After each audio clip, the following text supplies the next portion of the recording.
Isang kontrata ang sinelyuhan ng Black Hawk Riders at PNP-CIDG para magtulungan para sa kaayusan sa bansa. Ang Black Hawk Riders ang magsisilbing mata at tainga ng PNP-CIDG laban sa krimen. Si Mark De La Rosa sa balitang niya.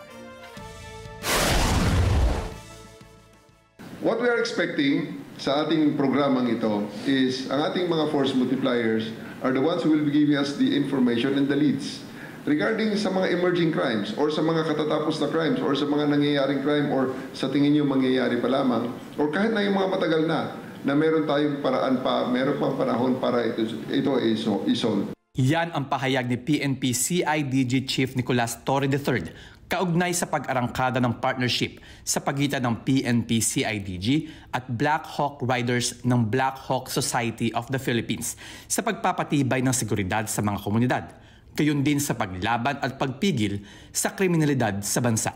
Ang Black Hawk Society of the Philippines, originally po nanggaling yan sa grupo ng mga riders natin na nagsimula doon po sa isang logistics company na atin pong wino-work out, ang Philex Solutions Corporation. Gusto kasi natin na makatulong tayo hindi lang sa mga riders kundi sa community. Sila ay isang organisasyong voluntaryong nakikiisa sa pagpapatupad ng disiplina sa kalsada, pagpapanatili ng ligtas na kapaligiran at pagpapalaganap ng pagiging mabuting mamamayang Pilipino.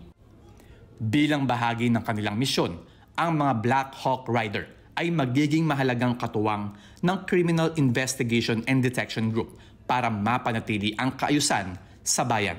Karamihan ng mga nangyayari ngayon, biktima yung ating mga riders na may nagpapadala pero ang laman pala shabu, ang laman pala marijuana, ang laman pala ay barel, ang laman pala ay kontrabando.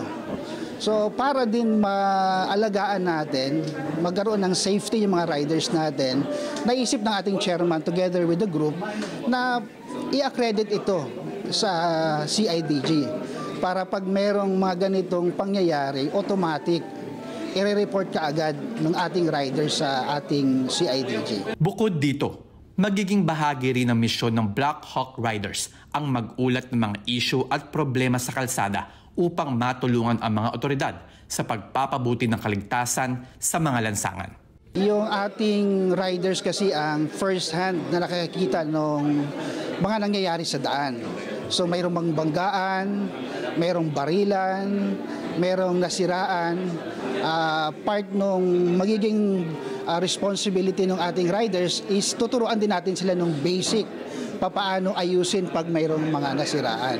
Sa kasalukuyan, umabot na sa halos 6,000 miyembro ang Black Hawk Society of the Philippines sa Metro Manila na magsisilbing karagdagang puwersa at magiging katuwang ng mga kapulisan sa kaligtasan ng publiko. Kailangan namin ang inyong tulong ng mga force multipliers, ng mga civilian, ng mga civic-minded Filipinos na gustong tumulong sa achievement ng ating pare-parehong hinahangad na peace and order and stability ng ating bansa. Mula sa aking kaibuturan ng aking puso, ako'y nagpapasalamat sa inyong suporta. Mark De La Rosa para sa mata ng Agila. Matatag, matapang, matapat. Maraming salamat sa inyo pong pagsubaybay sa Mata ng Agila Primetime. Para malaman ang matatag, matapang at matapat na mga balita, i-follow lamang at mag-subscribe sa @Net25 TV.